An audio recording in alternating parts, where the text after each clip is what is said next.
Hi all, this is Anjali and welcome to my channel. So आज हम करेंगे CBSE sample paper term 1 section A for computer science class 12th.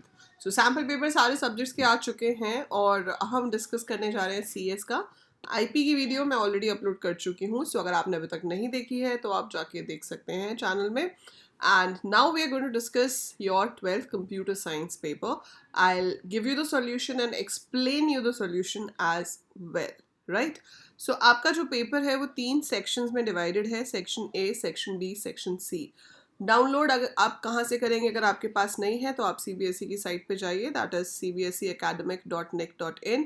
Sample question paper पे जाएंगे, यहाँ पे आपके पास 2021-22 के पेपर्स हैं. क्लास 12th पे जाएंगे. These are all the subjects. C for computer science, so we get computer science over here. So this is how you get the question paper for computer science, right? So ये आ गया हमारे पास. As you can see, the question paper is divided into 3 sections. 35 marks maximum है, 90 minutes आपको दिए जाएंगे. OMR sheets पे आपको paper करना है. That means you have to circle the correct option. ठीक है, और वो computerized checking होगी उसकी. So it will be checked computerized, right? सो आपके पास सेक्शन ए में 25 MCQs होंगे जिसमें से आपको सिर्फ 20 करने हैं. So you have a very good choice. आप 5 क्वेश्चंस आराम से छोड़ सकते हो और जो आपको बहुत ही अच्छे से शॉर्ट आंसर पता है वो वाले 20 क्वेश्चंस आप चूज कर सकते हो. So very easy, right? Then section B में भी ऐसा ही है, 24 क्वेश्चंस है, उसमें से 20 करने हैं, तो 4 आप यहाँ छोड़ सकते हैं. Section C is a case study based question जिसमें 6 क्वेश्चंस होंगे and you have to do only 5 out of that. ठीक है, तो हम एक वीडियो में एक सेक्शन कवर करेंगे. आई नो सेक्शन सी बहुत छोटा रह जाएगा, but still let's do it this में only. So we'll have section A, section B, section C. ठीक है, सो ये क्वेश्चन तो मैं आपको यहाँ पे सॉल्यूशन प्रोवाइड कर ही रही हूँ. I am explaining this as well, but इसके अलावा आप MCQ की प्रैक्टिस कहाँ से करोगे? ये तो हम कर ही रहे हैं. ठीक है, ये तो एक सैम्पल पेपर है. अब एक सैम्पल पेपर से थोड़ी पेपर की तैयारी होती है. Single sample paper will not help you to prepare for your exams. So I will be giving you many MCQs. मैं आपको ऐसे बहुत सारे MCQs करवाऊंगी. ठीक है, और वो करने के लिए आपको क्या करना है, आपको अनअकैडमी ऐप डाउनलोड करनी है. Unacademy app is absolutely free, so just download the app. और मेरी प्रोफाइल का लिंक डिस्क्रिप्शन में गिवन है, आप वहाँ से भी ओपन कर सकते हैं, या अगर आपके पास अनअकैडमी ऐप है तो आप अंजलि लूथरा सर्च कर सकते हैं. You will be getting my profile like this. So जब ये प्रोफाइल आपके सामने आएगी, यहाँ पे आपके पास एक फॉलो बटन भी आएगा. आपको यहाँ पे जाकर फॉलो पे क्लिक करना है. सो आप मुझे फॉलो करेंगे ताकि जब भी मैं लाइव आऊँ आपको उसकी नोटिफिकेशन आ जाए. यहाँ पे दोनों तरह की क्लासेस होती हैं, पेड भी और फ्री भी, राइट? फ्री क्लासेस को हम स्पेशल क्लासेस कहते हैं. तो आप यहाँ से जाकर स्पेशल क्लासेस को एनरोल कर सकते हैं, right? So you can enrol from here. Otherwise Telegram group का लिंक नीचे गिवन है डिस्क्रिप्शन में, आप टेलीग्राम ग्रुप ज्वाइन कर लीजिए. वहाँ पे मैं क्लासेस के लिंक्स शेयर करती रहती हूँ. So usually we have class 3 days a week. हमारी 3 दिन क्लास होती है, और वो 3 दिन कौन से हैं? Monday, Saturday, Sunday. So I take class on Monday, I take class on Saturday, and I take class on Sunday. So Monday, Saturday, not Saturday, sorry, Friday. So Monday, Friday, and Sunday, right? So we have MCQ practice in these 3 days. So Monday, Friday, Sunday, right? Monday को class रात को 10 बजे होती है, Friday को 2 बजे होती है दोपहर में, और संडे को भी 2 बजे होती है दोपहर में. ठीक है, अब आपके पास आती है बात ये कि काफ़ी बच्चे बोलते हैं कि मैम 11th क्लास का नहीं आता अच्छे से, है ना? आप क्या कहते हो? मैम 11th क्लास का अच्छे से नहीं आता. तो जिसको 11th क्लास का अच्छे से नहीं आता, मेरी 11th की सीरीज़ यूट्यूब पे भी है. अलॉन्ग विद दैट मेरी 11th की ये नूब टू प्रो वाली सीरीज़ चल रही है, Python programming course noob to pro. ठीक है, 8 क्लासेस हैं इसमें, 3 हो चुकी हैं. सो आप जो हो चुकी हैं वो कभी भी प्ले कर सकते हो. तो ऐसा नहीं है कि लाइव ही अटेंड करनी है. अगर कभी मिस हो जाए तो आप रिकॉर्डेड देख सकते हो.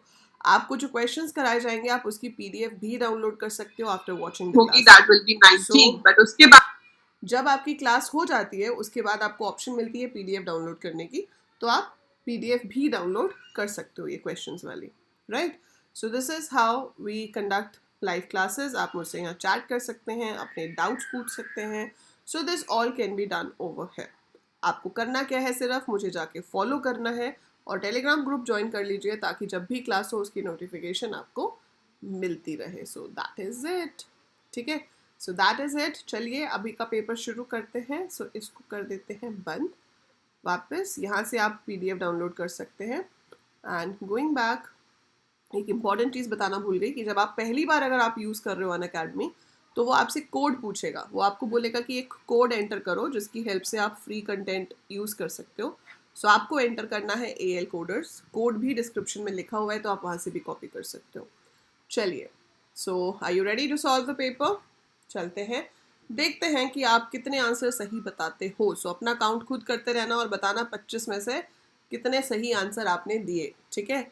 So first question is find the invalid identifier from the following. ये हमेशा से पहला क्वेश्चन होता है, हमेशा. जब C++ थी तब भी, जब पाइथन आई तब भी, but this is always the first question in CBSE board exam. That is find the invalid identifier from the following. So यहाँ पे आपको देखना है कि कौन सा इनवैलिड है. उसके लिए आपके पास कुछ रूल्स हैं, वो पता होने चाहिए आपको. यहाँ पे जो आंसर है वो क्या है? D, that is pass, because it is a keyword. So pass is a keyword in Python. That means don't execute anything, move ahead. ठीक है. So जैसे हम गेम खेलते हैं तो बोल देते हैं ना पास, मतलब मेरी टर्न छोड़ दो, अगली पे जाओ. So वैसे ही pass is like a null statement और एन एम्प्टी स्टेटमेंट. ये कहता है कि मुझे एग्जीक्यूट मत करो, अगले पे जाओ. ठीक है. So pass is a keyword. So reason why it is invalid is because keywords cannot be used as variable names. So keywords as variable name use नहीं हो सकते हैं. So pass is invalid. Next question. Consider a declaration L is equal to so and so. Which of the following represents the data type of L? So very simple, very easy question. फटाफट बताओ क्या answer होगा इसका. Comments में लिखते जाओ answer, या फिर लास्ट में एक बार बता सकते हो कि 25 में से कितने सही निकले आपके. तो इसका आंसर है टपल. कुछ लोग इसको ट्यूपल भी बोलते हैं. सो आप क्लियरली देख सकते हो it is a collection of values. ठीक है. अगर ये स्क्वायर ब्रैकेट होती तो ये लिस्ट होता, लेकिन ये राउंड ब्रैकेट है तो ये टपल है. So if you have heterogeneous values separated by commas और वो राउंड ब्रैकेट में गिवन है तो इट इज अ टपल. अगर स्क्वायर ब्रैकेट होता तो it would have been a list. Given a tuple tup1, ये वैल्यूज हैं. What will be the output of print tup1 3:7:2? This is called slicing. तो क्या कहते हैं इसको हम? Slicing. जब हम एक टपल को स्लाइस करेंगे तो आंसर भी टपल ही आएगा, है ना. So when you slice a tuple, your answer will be a tuple. That means C option तो हो नहीं सकता क्योंकि वो तो लिस्ट है. अब देखा जाए तो करना क्या है. पोजिशन 3 से शुरू करना है, पोजिशन 7 तक जाना है, and we have a step of 2. Step of 2 मतलब एक छोड़ के आगे जाएंगे हम. सो पहला एलिमेंट आपको उठाना है पोजीशन 3 से. सो ये कहाँ है? 0 पे, ये है 1 पे, ये है 2 पे, 3 पे क्या है? 40. That means I have to start from 40. भाई सारी ऑप्शन ही 40 से शुरू हो रही हैं, है ना. सारी ही 40 से शुरू हो रही हैं, लेकिन स्टेप 2 का मतलब है एक बीच वाला छोड़ दो. 3 के बाद सीधे 5 पे चले जाओ. तो अगली वैल्यू जो आपको उठानी है वो होगी 60. तो ये दोनों आउट हो गई, बची कौन सी? ये 40 60. अब 5 + 2 7 भी तो होता है ना. तो आप सोच रहे होगे कि 7 वाला क्यों नहीं आएगा. वो इसलिए नहीं आएगा क्योंकि अपर लिमिट कभी भी इंक्लूड नहीं होती है स्लाइसिंग में. तो जो भी अपर पोजीशन, अपर इंडेक्स दिया होता है, that is never included in the result जब आप स्लाइसिंग करते हो. तो 7 will not be included, only index 3 and 5 will come. So that is 40, 60. So this is your correct answer for this question. चलिए, question number 4. Which of the following option is not correct? This is about text files. ध्यान से पढ़ते हैं. पहला क्या कह रहा है? If we try to read a text file that does not exist, an error occurs. So if you try to read a text file that does not exist, ठीक है, वो फाइल एग्जिस्ट ही नहीं करती, an error occurs. Yes, it is true. ऐसा ही होता है. तो अगर आप रीड कर रहे हो तो फाइल एग्जिस्ट होनी ज़रूरी है. अगर एग्जिस्ट नहीं करती तो it gives you an error. Perfectly true. हमें बताना है which is not correct. Second कह रहा है if we try to read the text file that does not exist, the file gets created. This is not correct. ऐसा नहीं होता. तो आंसर तो हमें यहाँ पे ही पता चल गया बी पे ही कि भैया ऐसा नहीं होता. फाइल एग्जिस्टिंग होगी तभी खुलेगी, नहीं तो नहीं खुलती जब आप रीड मोड में ओपन करते हो. फिर भी हम अगले 2 पॉइंट्स देख लेते हैं. If we try to write on a text file that does not exist, no error occurs. So अगर आप फाइल खोल रहे हो विच डज नॉट एग्जिस्ट और आप उसको राइट मोड में खोल रहे हो तो फाइल अपने आप ही क्रिएट हो जाती है. तो इसीलिए कोई एरर भी नहीं आता. So if we try to write on a text file that does not exist, the file gets created. So same points हैं C and D. रीज़न वही है कि जब भी हम राइट मोड में फाइल खोलेंगे it will create a new blank file and you can write in to it. That's why there is no error. So answer is option number B, जो कि ये कह रहा है कि अगर रीड मोड में हम फाइल खोलें और वो एग्जिस्ट नहीं करती है तो वो अपने आप क्रिएट हो जाती है, तो ऐसा नहीं होता है. So that's why it is incorrect.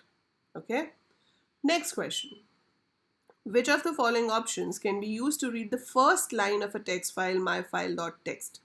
अब देखो, फाइल से रीड करने के 3 फंक्शंस होते हैं. एक होता है रीड, एक होता है रीड लाइन, और एक होता है रीड लाइंस. ठीक है, और चौथी ऑप्शन है कि आप रीड के साथ ब्रैकेट में नंबर ऑफ कैरेक्टर्स बता सकते हो कि कितने कैरेक्टर्स आपको रीड करने हैं. क्वेश्चन कह रहा है कि आपको फर्स्ट लाइन रीड करनी है. अगर मैं रीड यूज करूंगी तो पूरी की पूरी फाइल का कंटेंट रीड होके आ जाएगा, है ना. अगर आप रीड के साथ ब्रैकेट में बताते हो कितने कैरेक्टर्स रीड करने हैं, तो आपको ये थोड़ी पता है कि पहली लाइन में कितने कैरेक्टर्स हैं. So you will give the number of characters, तो दैट्स उससे भी लाइन नहीं आएगी. रीड लाइंस जो है वो सारी की सारी लाइंस रीड करेगा. तो आपके पास बचा क्या? Read line, which is use to read only one line at a time. और इनिशियली आपका फाइल पॉइंटर फाइल के शुरू में होता है, तो सिर्फ पहली फाइल ही, मतलब पहली लाइन ही उसमें से रीड होगी. So this will read only the first line from the file. ठीक है, then assume that the position of the file pointer is at the beginning of third line in a text file. So you have to assume that the position of file pointer is at the beginning of third line in a text file. ठीक है, which of the following option can be used to read all the remaining lines? So आप जहाँ पे भी हैं उसके आगे की सारी remaining lines आपको read करनी है, तो कौन सा फंक्शन यूज होगा? ठीक है, इसमें 2 आंसर्स पॉसिबल है. आप रीड भी कर सकते हो, इससे सब कुछ रीड होके आ जाएगा in the form of a string, और इससे लाइंस रीड होके आ जाएंगी उस point onwards in the form of a list of strings. So ज़्यादा एप्ट आंसर यहाँ पे ये है, क्योंकि हमें एज अ सिंगल रिजल्ट चाहिए, तो एज अ सिंगल वैल्यू आपके पास रीड से आएगा. तो आप इसका आंसर लिख सकते हैं myfile.read. सब्जेक्टिव पेपर नहीं है, अगर सब्जेक्टिव होता तो हम ऐसे स्टार लगा के नोट लिख देते कि भाई दूसरा भी आंसर सही हो सकता है. तो यहाँ पर आप, अगर ऐसा कोई क्वेश्चन आता है तो मेरा सजेशन तो ये है कि भैया छोड़ दो, लीव दिस. 25 क्वेश्चन है, 20 करने हैं उसमें से, तो जिसका शॉर्ट आंसर पता है उसको करो, जिसमें कन्फ्यूजन है उसको करने की ज़रूरत ही नहीं है. No risk at all. पूरे मार्क्स चाहिए 35 on 30, सो हम रिस्क नहीं लेंगे. ठीक है, बट अगर आपके पास कोई ऑप्शन ना बचे तो जो बेस्ट सूटेबल हो वो आप सेलेक्ट करेंगे. Next question. A text file student.txt is stored in the storage device. Identify the correct option out of the following to open a file in read mode. So text file है, ठीक है, RB तो हो नहीं सकता, वो read binary है. W obviously नहीं होगा, वो तो राइट है. सो एक तो ये ऑप्शन हो सकती है, और दूसरी ये ऑप्शन हो सकती है. क्या कोई कमेंट्स में लिख के बता सकता है क्यों? आंसर है 3 and 4, मतलब सी, कि आपका ऑप्शन नंबर 3 भी सही है, आपका ऑप्शन नंबर 4 भी सही है. Can anyone write in the comments and tell me why option 4 is also correct? Why option 4 is also correct? Because the default mode of opening a file is read. अगर कोई भी mode ना दिया जाए तो आपकी जो फाइल है वो रीड मोड में ओपन होती है. सो बाय डिफॉल्ट ओपन करने का जो मोड है वो ही रीड होता है. तो उसमें नहीं लिखा हुआ है इसलिए वो भी रीड करेगा, आर लिखोगे तो भी रीड ही होगा. Fine, okay. Next question. The return type of the input function is, very easy question. Return type of input function is string. तभी तो आप जब उसको इंटीजर में रीड करना होता है उसके आगे इंट लगाते हो, फ्लोट में रीड करना होता है तो फ्लोट लगाते हैं. So return type of the input function is string. Which of the following operator can not be use with string data type? So इसमें से आप प्लस यूज करते हो स्ट्रिंग्स के साथ to concatenate 2 strings. In is a membership operator, जिससे हम देखते हैं कि स्ट्रिंग में कोई लेटर है या नहीं है. स्टार इज फॉर रेप्लिकेशन, जैसे अगर आपने हेलो इंटू 3 लिख दिया तो हेलो हेलो हेलो 3 बार आ जाएगा. ठीक है, बट डिवाइड नहीं होता, तो स्ट्रिंग के साथ हम कुछ भी डिवाइड नहीं कर सकते. So this is invalid operation to be performed on a string. Now you have a tuple. Identify the statement that will result in an error. वैसे तो यहाँ पे misprint है, and नहीं होना चाहिए था, but ठीक है, कोई बात नहीं है. तो भी इसमें से आपको बताना है कौन सी लाइन एरर देगी. So very clearly your option B will give you an error because a tuple is immutable. Immutable means you cannot modify the value stored in a tuple. So tuple हो या string हो, अगर आप ऐसे किसी index पे assign करोगे तो वो पॉसिबल नहीं है. आपको एरर आ जाएगा कि इसमें असाइनमेंट नहीं हो सकती. We cannot modify the values stored in a tuple or a string because both of them are immutable, मतलब can't be modified. Which of the following statement is incorrect in the context of binary files? Information is stored in the same format in which the information is held in memory. That is absolutely true. No character translation takes place. Absolutely true. Every line ends with a new line character.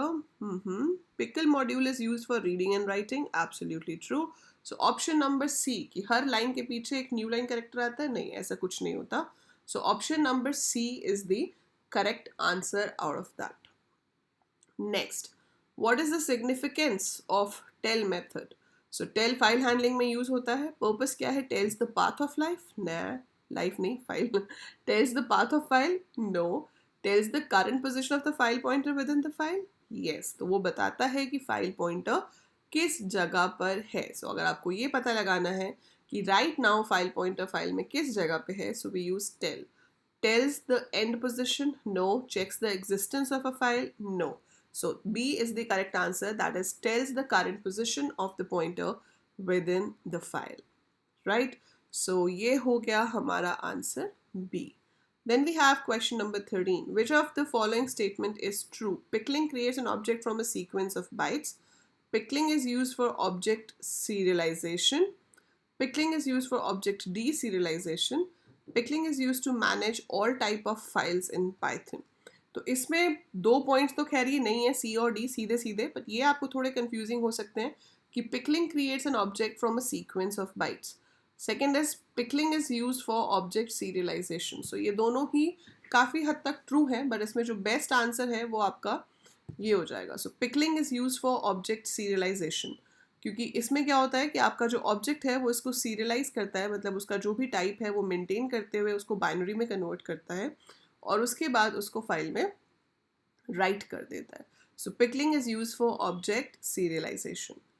Okay, next is syntax of seek function in Python is myfile.seek offset comma reference point, where myfile is the file object. What is the default value of reference point? ठीक है, सो यहाँ पे हम क्या बताते हैं, जैसे tell होता है वो बताता है कि फाइल पॉइंटर कहाँ पे है, वैसे ही अगर आपको फाइल पॉइंटर को मूव कराना हो, आप फाइल पॉइंटर को किसी जगह पर लेके जाना चाहते हो, तो उसके लिए होता है सीक. ठीक है, अब सीक में आप ये तो बता दोगे कि 5 पॉइंट्स जाओ, 10 पॉइंट्स जाओ, पर कहाँ से जाना है. ठीक है, सो बाय डिफॉल्ट वो कहाँ से जाता है, करंट लोकेशन से. तो अभी आप जहाँ पे हैं उससे 5 पॉइंट्स आगे जाओगे अगर यहाँ 5,0 लिखा है, उससे 5 पॉइंट्स पीछे जाओगे अगर -5,0 लिखा है, तो क्लियरली बाय डिफॉल्ट क्या होता है, 0.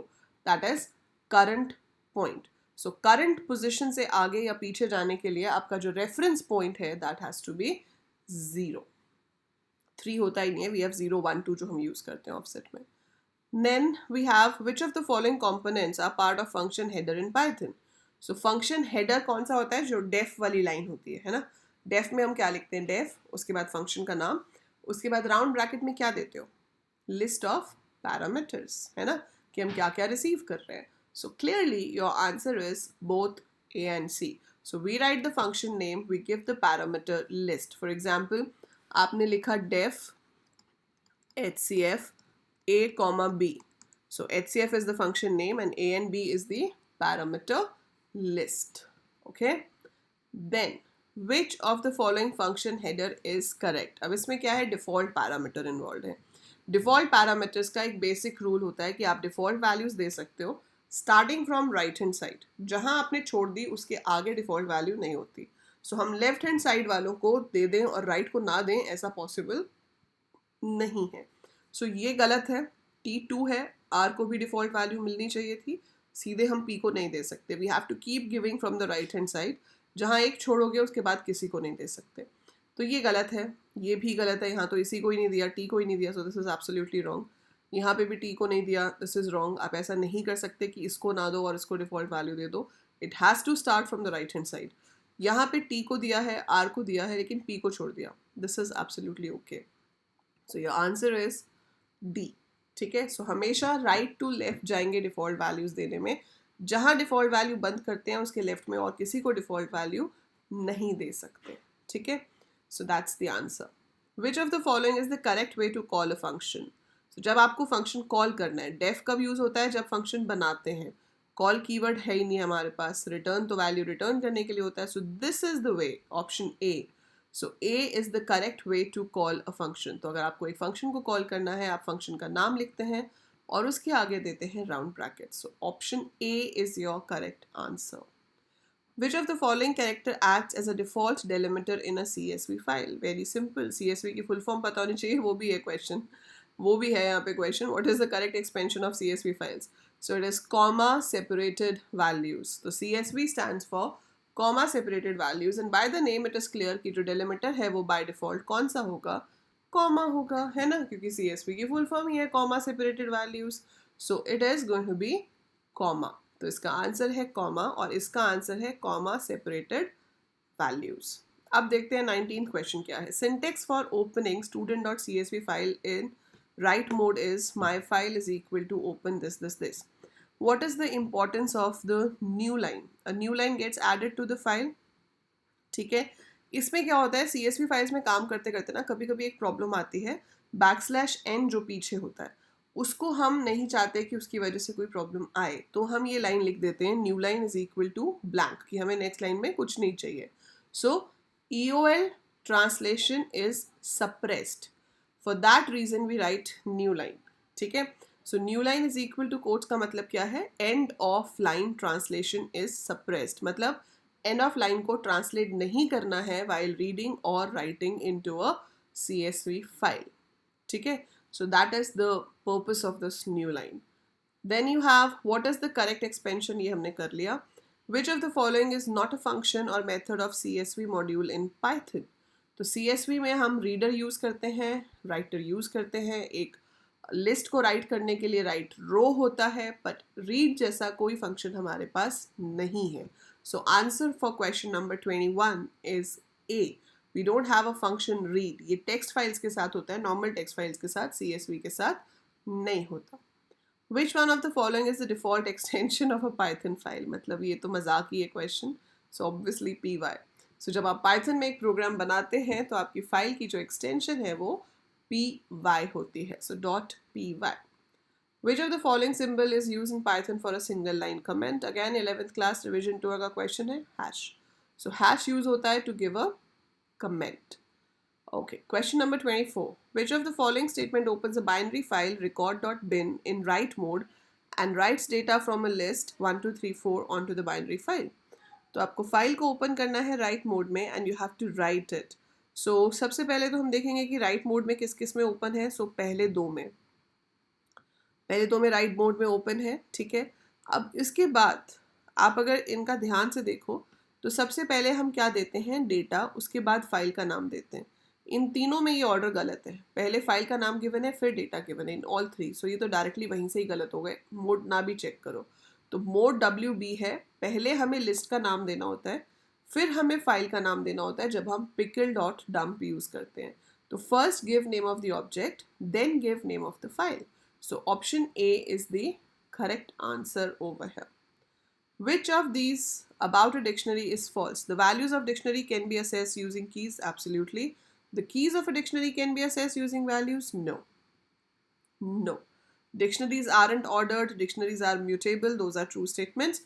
And B जो है वो नहीं है. आप की से वैल्यू तो निकाल सकते हो, लेकिन आप वैल्यू से की नहीं निकाल सकते हो. सो की से वैल्यू आ सकती है, बट द वाइस वर्सा और the reverse is not possible. So B is the correct answer for question number 25. क्योंकि अगर आपके पास एक डिक्शनरी है, जिसमें आपने लिखा है D is equal to A 25, B 35, C 45, और आप यहाँ पे प्रिंट कराते हो D of A, so you can get 25 आ जाएगा. लेकिन अगर आप D of 35 लिखोगे तो आपके पास की एरर आ जाएगा. हम सिर्फ कीज को ही यूज कर सकते हैं, वैल्यूज की हेल्प से की को फेच नहीं कर सकते. So it will generate an error for this, right. तो ये हो गए आपके 25 क्वेश्चंस. सो ऐसे ही और बहुत सारे क्वेश्चंस की रेगुलर प्रैक्टिस करने के लिए you should follow me on Unacademy, right. So आप अनअकैडमी ऐप डाउनलोड कर लीजिए और मुझे वहाँ पे फॉलो कीजिए। आपके पास और भी बहुत सारे सब्जेक्ट्स के एजुकेटर्स हैं, आप वहाँ से पढ़ सकते हैं, ठीक है। इवन अभी एक इवेंट शुरू हुआ है अनअकैडमी पे जिसको अनअकैडमी इमर्ज कहते हैं, अनअकैडमी इमर्ज, जिसमें आपको फ्री मॉक टेस्ट देने को मिल रहा है। आपको फिजिक्स, केमिस्ट्री, मैथ्स, बायो के फ्री मॉक टेस्ट दे सकते हो आप।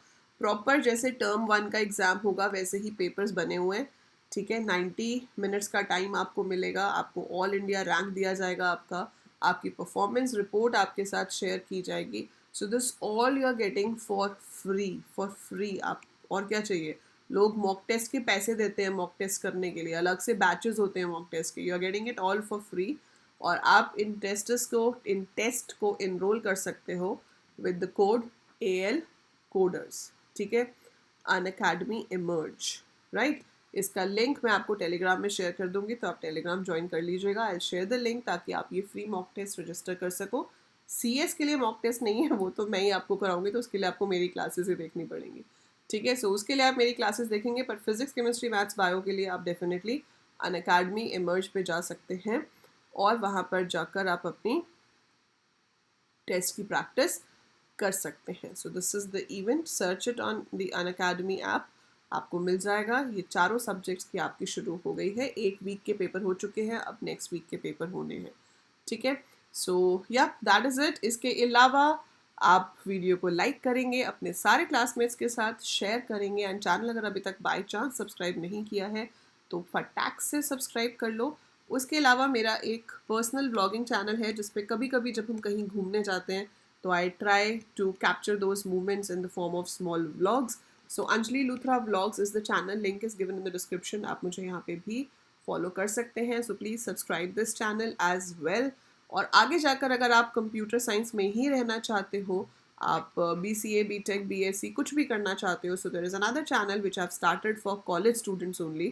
तो वो है AL Coders. तो subscribe this channel as well, क्योंकि फ्यूचर में जाके काम आएगा। इसमें मैं आपको BCA, BTech, BSc ये सब कुछ क्या सिलेबस भी कराऊंगी, along with that competitive programming, जिसकी हेल्प से आप प्रोडक्ट बेस्ड कंपनीज में जा सकते हैं, और placement preparation. So everything will be done on this channel. So links are there in the description.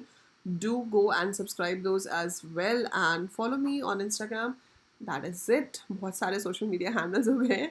सो या that is it for this video. I hope section A आपको अच्छे से समझ आ गया होगा. कोई भी डाउट हो तो feel free to write in the comment section or ask in the Telegram group. So I'll see you live tomorrow at 2 PM. So कल 2 बजे फ्राइडे है, आपकी लाइव क्लास है, लिंक मैं डिस्क्रिप्शन में दे रही हूँ, आप उस पर क्लिक करके इसको एनरोल कर लेंगे. So we have a class on Friday at 2 PM. We have a class on Sunday at 2 PM. Both the links are given in the description. So go and enroll for these classes and I'll catch you live. Bye for now.